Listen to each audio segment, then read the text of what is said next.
بسم الله الرحمن الرحیم. قدرمندو لیدونکو اوریدونکو او ګرانو هیوادوالو سلامونه احترامات مې ومنئ. نن 18 سپتامبر کال 2015 چې د چهارشنبې ورځ سره سمون خوري ستاسې خدمت کې حاضر یم. نن د دوستانو یو 115 پوښتنې مې راخیستې دي ځکه چې پوښتنو ته ځواب ورنکړم. ته دوستان لیکي چې نور ته ځواب ورکوې موږ ته ځواب نه راکوې، ګیله کوي. نو د ده لپاره یو 15 پوښتنې مې راواخیستلې. نن به په همدې باندې تبصرې او خبرې وکړو، جهادي خبرونه او نړیوال مسایل چې هغه هم په خپل ځای ډېر ګرم او داغ روان دي او په ضمن کې د دغې سوالونو کې هغې باندې هم یو بحث کیږي. نو هغه به بیا بل وخت دغه کوم. نن به چې څومره په دې بحث کې راځي په هغې باندې به رڼا واچوو. خود به خوده د سیمې د نړۍ په بعضې مسایلو رڼا اچول کیږي. لومړی پوښتنه زموږ د ورور اشرف الدین ده. د روسیې د ډرونونو چې په پولنډ ته داخل شوي د هغه متعلق پوښتنه کړې ده او ویلي چې د روسیې او د ناتو ترمنځ حالات کوم خواته روان دي. قدرمن وروره، د روسیې او د اروپایي ټولنې ترمنځ حالات کړکېچن دي. هغې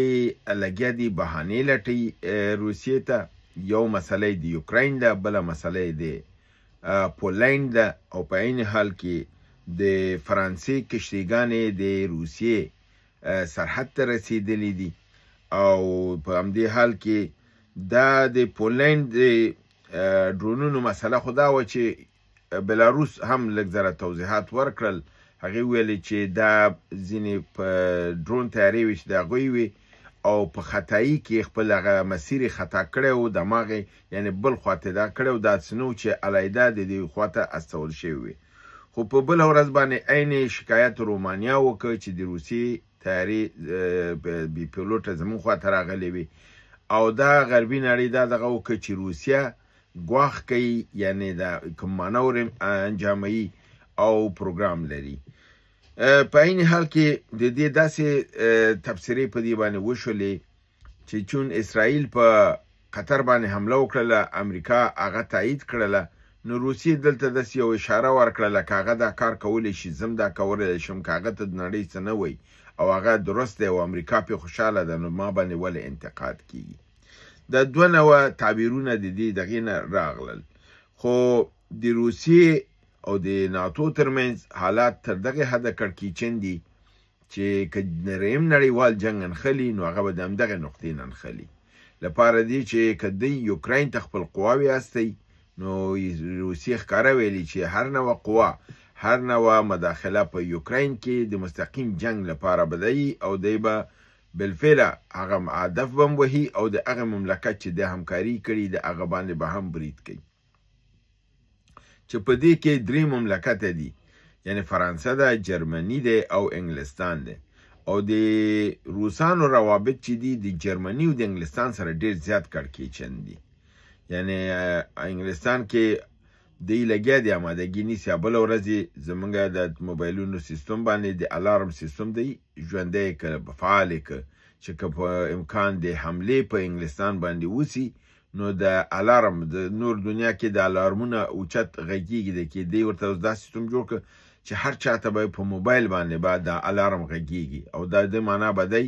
چې حالات کړکېچن دي یا فرضاً محفوظ ځایونو ته ځانونه ورسوي. کله چې یو مملکت کې تر دې حده تدابیر نیول کېږي ښکاره خبر ده چې حالات کړکېچن دي او دوی خپله پوهېږي چې حالات کړکېچن کوي، ځکه دوی په داسې د غومبسو ځالو کې ګوتې وهي چې دوی ښه پوهېږي د ده نه مشکلات جوړېږي. لکه د یوکراین کې امریکا او روس لګیا دي مفاهمه کوي، دوی چې دی هلته مشکلات جوړوي لپاره څه چې دوی خپل برخه هلته غواړي او دوی ته چې برخه ورنه کړل شي دوی به ستونزې جوړوي. دویم ورور زمونږ ټایګر روز ویلی دی چې په افغانستان کې د اوسني واکداران د دې ټولو فامیلونه پاکستان کې دي، 2 مخې لوبه کوي. نو که پر دې باندې یو نظر واچوئ. قدرمن وروره، په دې خو باندې بارها بحث شوی دی، ټولو دا کړی دی. پخوا د اسلامي امارت د مشرانو ځینو فامیلونه هلته وو، اوس اکثرو خپل فامیلونه ویستې دي او دې کوم شک نشته چې د ډېرو نه فامیلونه هلته برمته شوي وو او ساتل شوي وو لپاره دی چې په نظام کې د خپل د خوښې کوم غوښتنې چې پاکستان درلودې هغه تطبیق کړي. او دا مسله اوس نه دا ډېر پخوانه روانه ده او ځینې خلک دي چې هغه د شرایطو د مجبوریتونو په اساس هم نشي تللی چې زموږ خپله په 1992 کې چې جهاد کامیاب شو او په حساب د کمونستانو رژیم سقوط وکړ پس د هغې نه هم بیا 10 کاله زموږ کورنۍ په پېښور کې وه ځکه چې شرایط د کابل داسې آماده نه شول چې موږ هلته تللی وای کورني جنګونه شروع شول تاسو ته معلوم د حالات بهتره نه وو د ژوند حالات مساعد نه وو اسلامي امارت کې خو کورنۍ جنګ نشته دی امن دی او حکومت په یو لاس کې دی خو دې کې سرزوري ډېره زیاته ده دې کې خودمنیمي ده دې کې د ملت اواز ته غوږ نه کېښودل کېږي دلته مکاتب بند دي دلته د کار شرایط نشته دی نو په داسې حالاتو کې څوک ورته زړه ښه کړي چې لاړ شي نو د لپاره هم هلته ستونزې موجودې دي او د مشکلاتو بابت باندې خلک نشي ګرځېدلی چې دا مشکل زموږ تاسو ته نه په پاکستان نه په ایران کې هم دی په نورو ځایونو کې هم دی چې د ډېر خلک دي چې هیله لري چې وطن ارامه شي او د تعلیم او د قانون او د دې مسایل جوړ شي چې نظام د خلکو نظام شي نه چې یکتاز یا کنواز د یو ډلې لاس کې دا بیا ښه پایلې نه لري خالد جان ورور نمبر 2573 دی ویلي چې اسلامي امارت ولې د ایران سره تعلق ساتي سره دې چې ایران هم د افغانانو سره ظلم کوي ځینې عربان وایي چې افغانان او طالبان له پاکستان څخه کرکه لري ولې د ایران سره دغه کرکه نه کوي سره دې چې ایران په سوریه کې عراق کې او یمن کې ظلمونه کوي او پر افغانانو هم ظلمونه کوي زه به د وروره تا ته داسې یو مثال درکړم چې ستا ذهن پرې ښه خلاص شي او قناعت پرې وکړي که چېرته ستا کور د 4 خواو نه لاری بند دی یعنې کوڅه ونه لري 4 خواو نه ته بند اوسې او ته مجبور یې چې ستا 3 یا 4 ګاونډیان شاوخوا دي د دې ګاونډیانو د لارې نه بهر هره ورځ یې ووځي هره ورځ ځکه چې ته وځې خو به د دغې لارې نه به وځې ډوډۍ چې راوړي غذا چې راوړي مصرف چې راوړي خپل اولاد ته خو به یو څه راوړي که به نه راوړي دا مثال په دې در کوم چې ذهن هم خلاص شي ځکه په سیاسي خبرو خو ډېر زموږ ورونه نه پوهېږي زه عامیانه مثال راوړم چې د کلي په حساب خو تاسو پوهېږئ که نه ځکه تاسو دا سترګې پټوي خبره کوئ ولې ایران سره روابط نه قطع کوي ولې پاکستان سره روابط نه قطع کوي ولې دا نه کوي دې ته فکر نه کوي دا یو مملکت دی دلته خلک اوسېږي پټرول ته ضرورت لري ډوډۍ ته ضرورت لري غذا ته ضرورت لري مواد مصرفي ته ضرورت لري د تبادله او تجارت ته ضرورت لري دغه ټولې لارې یو په بله دي افغانستان داسې دی لکه دغه کور مثال مې چې تاسو ته درکړ یو خوا پاکستان دی یو خوا ایران دی هغه آسیایي میانه ترکمنستان ازبکستان تاجکستان او قرغیزستان دا ممالک دي بنان افغانستان د وچه کینختۍ دی د اوبو ته لاره نه لري نړۍ سره مراوده نشي کولی که څه راغواړي د کراچۍ د پاکستان نه راغواړي که څه راغواړي د بندر عباس او د چابهار د لارې ایران نه راغواړي که څه راغواړي د حیرتان بندر د منځنۍ اسیا د لارې نه راغواړي نو که چېرته ته دښمني ټولو سره وکړي اوس پاکستان سره زموږ حالت کړکېچن دی 15-80% زموږ تجارت او دا د دې لارې نه کم شوی ځکه زموږ مواد خرابوي میوه درته خرابوي کله خارج نه شی راوړي د هغه کنټینرونه درته مال غلا کوي روغ مال د مملکت ته نه ما سره په خپله دا شی شوی دی 3 کنټینره مال د امریکې نه راغلی و په پېښور کې شپې تر شپې نظامیان پکې ننوتي د ټولو کمپیوټرونو نه دماغونه ورته ایسو صرف صندوقونه ورته پرېښي وو چې کله جلال آباد ته مار ننیسو چې چکم که په یو کمپیوټر کې دماغ نه و پاتې ټول او د کمپیوټر قیمت خو هماغه دی ډانچه کې خو نه دی که نه داسې غلا در سره کوي دښمني در سره کوي نو طالبانو مخه کړي ایران ته بیا د ایران او د پاکستان کې فرق دا دی چې ایران هم په افغانستان کې اثر رسوخ غواړي افغانستان کې مداخله کړې ده کورني جنګ کې لاس او خو دا کوشش نه دی کړی چې افغانستان د هغې یوه صوبه اوسي د هغې یو ولایت اوسي او دی کنټرول کړي پاکستان دا خوبونه ګوري دا به زما 5مه صوبه دا به زه کنټرولوم دا به زما د فرمان لاندې ځي دا دښمني ده د چې کوي په ده لپاره افغانان چې دي د هغې نه کرکه لري او ایرانیان سره مجبور چې پاکستان سره یې وهي نو ایران سره به یې جوړه ساتي که ته پاکستان سره مو وهي ایران سره مو وهي نو دا خلکو ته ورکوې څه خوراکي مواد څه ورکوي د نور د شان د دنیا د ټولو لوازمو ته ضرورت لري دا کشتیګانې به دې په کومه لار راځي ته به اولاد ته څه شی ورکوې دې ته تاسو هېڅ فکر نه کوئ د ده لپاره چې یو سره مخالفت کېږي بل سره جوړه کېږي که بل سره مخالفت کېږي بل سره تر څو موږ سره لارئ او د همده لپاره موږ دا چغې ووایو چې خیبر پښتونخوا او بلوچستان د افغانستان خاوره ده یو ځای چې موږ ګرمو اوبو ته لاره پیدا کړو او بیا موږ نه ایران ته محتاج اوسو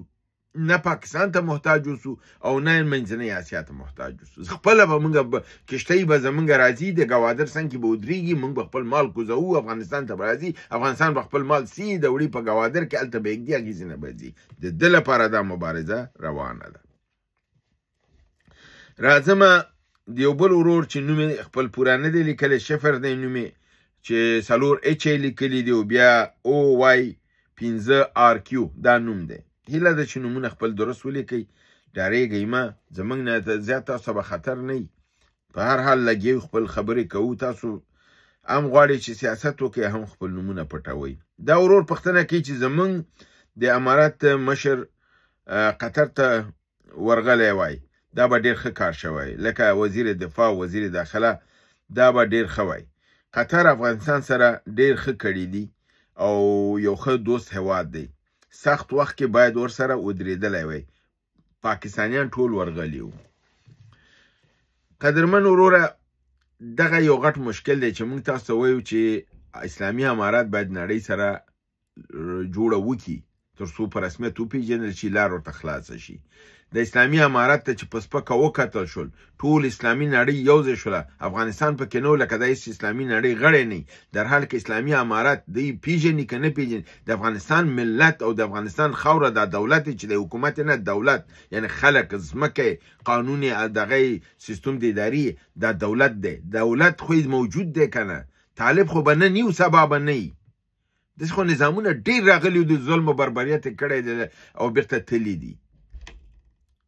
داسې ډېر راغلي دي او تللی دي مګر افغانستان خو هلته باید استازیتوب کړی ولې نه کوي لپاره دی چې ملګرو ملتونو بندیز دی نو دا کار خو وزیر داخله نه کوي دا وزیر دفاع خو نه کوي دا د وزیر خارجه د بهرنیو چارو وزیر کار دی چې دا باید لاړ شي هلته باید استازیتوب وکړي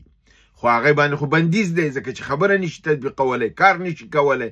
نو هغې باندې بندیز ولګوي څه وخته خو یې خوشحاله پرېښی آزاد مرغه و ګرځېده بس فکر یې کوه چې همدا پلونه دي عربانو سره به یې وهم او مزې به کوم نو ورځ په ورځ به پړسېږم مګر نتیجې څه شی وه لپاره دی چې کوم صلاحیت در سره نشته مه کوه هغه کار نو دی دا تګ نشو کولی دی هلته دعوت نشول خو خوشبختانه نن یعنی د 12 د سپتامبر باندې د اسلامي امارت د دفاع وزیر ملا یعقوب مجاهد لاړه په قطر کې ښه پذیرایي م ترې وشوله او هلته یې د خپل د غمرازي همدردي م وکړله د قطر د کومکونو د زلزله ځپلو لپاره د هغې قدرداني م وکړله نور مسایلو باندې بحث وشو او د افغانستان استازیتوب هم وکړه دا خبره چې تاسو ګیله کوله دا ګیله په ځای شوې ده اسلامي امارت هیات ته خو کاش کې اسلامي نړۍ کې دا جرأت شوی وی چې څنګه امریکا او اسرائیل د دنیا ټول قوانین خپل لاندې کوي دی به مرته ویلی وی چې موږ هم ستا دا قانون نه منو دا د ملګرو ملتونو مسوده دې نه منو او طالبان د باعث د وضوه د نړیواله د اسلامي نړۍ باید راشي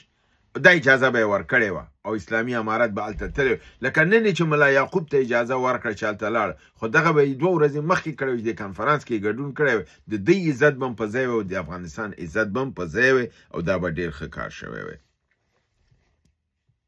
خو متاسفانه دا ونه شو خوشبختانه ملا یعقوب مجاهد تللی دی هلته استازیتوب کړی دی او انشاءالله نتایج به مثبت او ښه راوځي د یو ښه کار شوی دی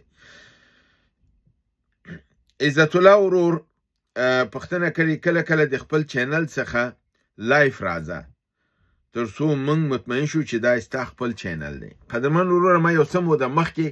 لایف برنامې مې شروع کړلې هر 3 ورځو کې راتللم 2.5 ساعته مې برخه اخیستله خو کوم مثبته نتیجه نه ورکوله ورځ تر بله هغه زموږ پهلویان چې وو هغه کمیدل او هغه چې بد و رد وایي کنځلې کوي سپک غږیږي خلقیان پرچمیان وطن فروشان خاینین غله لنډغران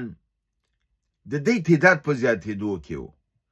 نو برنامې خپل هغه خوند لاسه ورکوه. د کوم مقصد لپاره چې ما شروع کړې وه هغه مقصد ترې نه لاسته نه راتله. 2 ساعته نور هم زما ضایع کېدل. تاسو خپله ګورئ زما دغه زیات دي،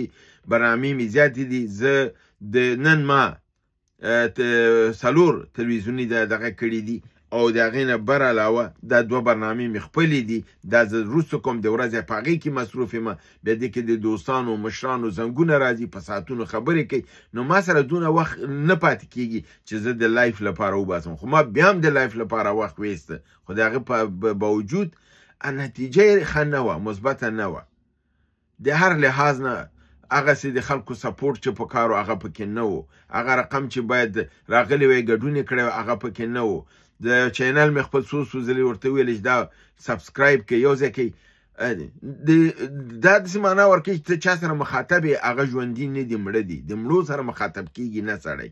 نو په دې اساس باندې بیا مې ژوندۍ برنامې بندې کړلې. دې معنا دا نه ده چې بالکل به نه راځم. چې کله ژوند کې مناسب وخت مې وکته ایا مهمه خبره یې زه به ضرور راځم. خو کوم هغه مثلا په منظمه توګه چې ما برنامې کولې هغې هغه دغه نتایج مثبت نه وو. نو په هغې لپاره مې ترېنه لاس واخیسته. هیله ده چې برنامه وګورئ، خوښ کړئ، دوستان سره شریکه کړئ. تر بل برنامې تاسو په لوی رب العزت سپارم. وما علینا الا البلاغ.